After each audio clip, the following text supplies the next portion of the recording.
So I'm going to quickly show you how to fell a tree. Tree felling is something that a lot of people have been taught how to do over the years, and I don't think it's always been taught correctly, or at least explained correctly. A lot of people say, well, you cut the V on the side of the tree that you want it to fall, and then you cut the other side and it falls down. But there's actually a process to this. There's measurements to consider when you're felling a tree.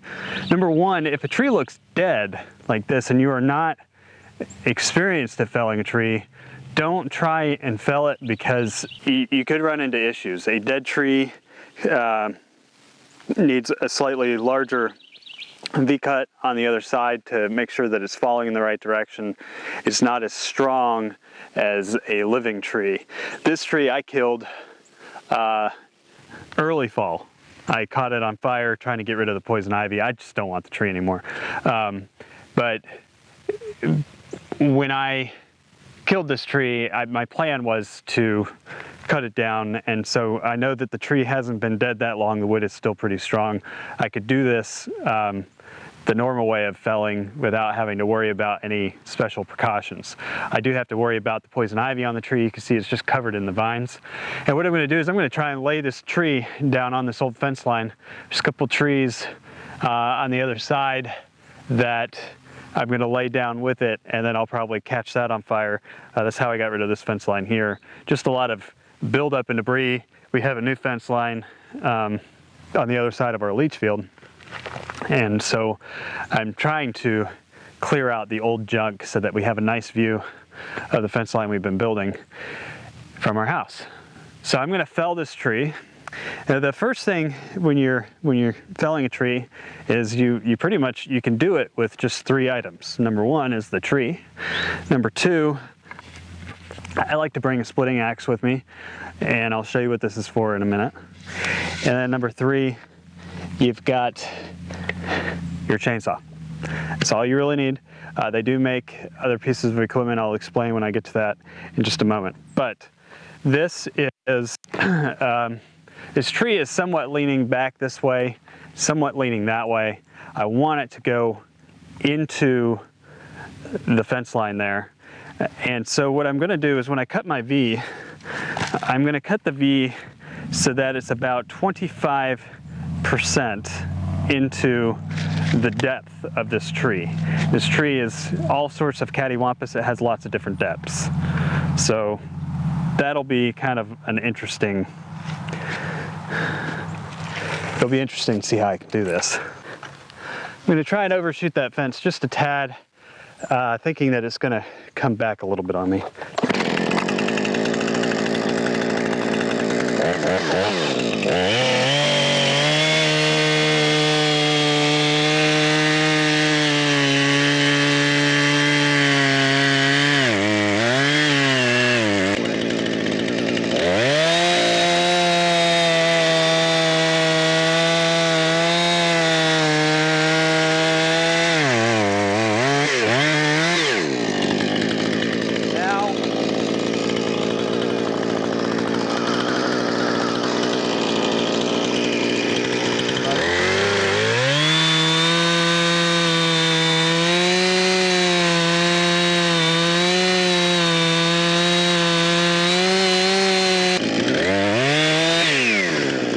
Okay, so I would argue that what I've cut here is closer to about 15% instead of 25%. I am not a perfect tree feller. I am a perfect feller though. But I think that that angle is going to be good enough. It might be a little weak. So what you want to try and do is get to the point where you can cut your top and your bottom angle and end perfectly without having any overcuts. But if you don't cut your angle big enough to start off with, it's not a big deal. You can go back and add a little more to it. So I'm going to give it a little more of an angle, get it a little deeper in there.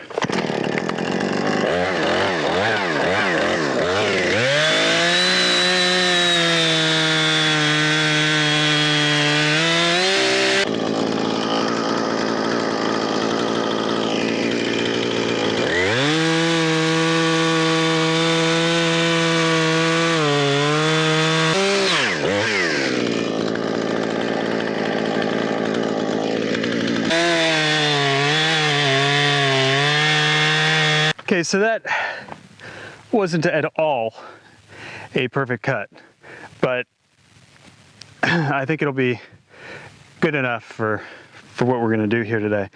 The next thing that I'm gonna do, so I'm gonna come in on this side and cut into the tree, and then I'm gonna use one of these pieces, and this is why I kind of cut, instead of just cutting a big chunk out, I cut kind of a wedge piece here that I'm gonna use in a minute. And I'm gonna cut in and leave about 1/10 of the tree in between that last cut and this new cut. So I'm just gonna kind of try and bring the chainsaw in and maybe dig it in about 50% of the way here.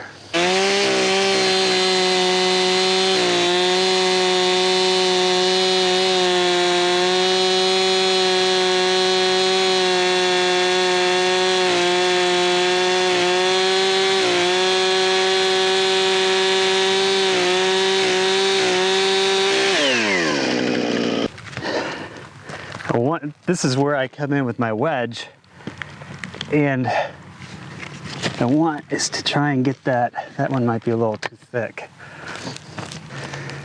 This is a nice one. So this is going to help start the tree falling in the right direction for me. If I can get that to stay.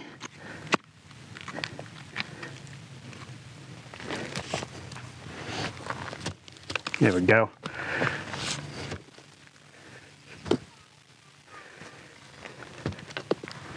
So I've essentially wedged some wood in there to help push the tree in the direction I want it to fall. Now they actually make wedges that you can buy that probably work a little better than my little homemade wedge here. Oh, let's see. There's enough wood in there to help get it started. It's already kind of helping to widen the gap. The tree is already starting to lean. Okay. Now we simply come in on this side and take out the other 50% of the tree.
And that is how you fell a tree.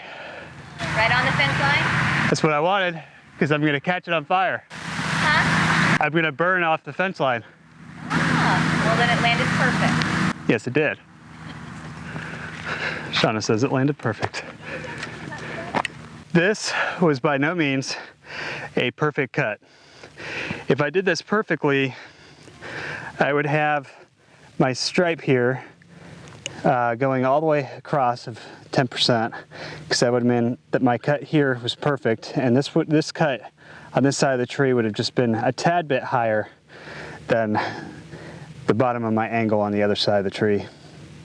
The only way you can get better at this is to practice, cut it, come back, take a look at your cuts, see where they're kind of falling to, and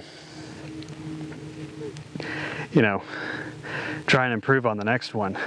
So this tree landed perfectly on our fence line, which is where I wanted it. I'm gonna be cutting down the branches. I'm gonna use our smaller chainsaw for that. Well, I'll probably use a larger one for some, but because of the amount of poison ivy on this tree, I wanted to set it right down where I'm gonna burn it, so that when I'm ready to come back and burn, all I have to do is light this thing up. The wedges that I used, they do make wedging blocks. Those are probably better because when you use wood, the tree can't put weight back on that wood and compress it. I used a piece of wood because I wanted to show you how it could be done when you didn't have the right materials. It's important as soon as you hear that tree to start breaking to take your chainsaw loose and step back away from the tree. If you are unable to cut the chainsaw loose, just let the chainsaw go and get out of the way, because the tree, as much as you're trying to cut it to fall in a particular direction, it can still surprise you and you don't want to be underneath it. Felling a tree is pretty simple. 25% is your goal for your angles here, with about a 10% sliver in between, and then you cut in from the right side, wedge it, and then cut in from the back side and finish it until it cuts down. And the part of the reason why I think, you know, it's going to depend on whether you're right-handed or left-handed on how you want to control the chainsaw. Because of the bar on the chainsaw coming up on this side, it definitely makes it easier to come in on this side and then turn and go that way. It just doesn't feel right to try and cut this way when you can come in and then come across, and you've got the freedom of movement because of the way that the bars on the chainsaw are. So I definitely would start on the right side, move around to the left.